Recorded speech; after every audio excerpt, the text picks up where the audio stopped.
بسم الله الرحمن الرحيم قل أعوذ برب الناس ملك الناس إله الناس من شر الوسواس الخناس الذي يوسوس في صدور الناس من الجنة والناس. Surah An-Nas, the mankind. This surah is Madani and comprises 6 ayat, verses. With the name of Allah, the All-Merciful, the Very Merciful.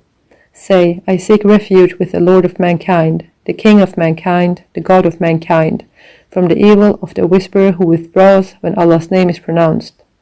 Whispering in this verse means evil thoughts and scruples created in one's heart. Normally this is done by Satan, but when Allah's name is pronounced and His refuge is sought, He withdraws from His evil acts. The one who whispers in the hearts of people, whether from among the jinn or mankind. This is an indication that even human beings can cast evil thoughts in an indirect manner. One should beware of such people and seek Allah's refuge from them.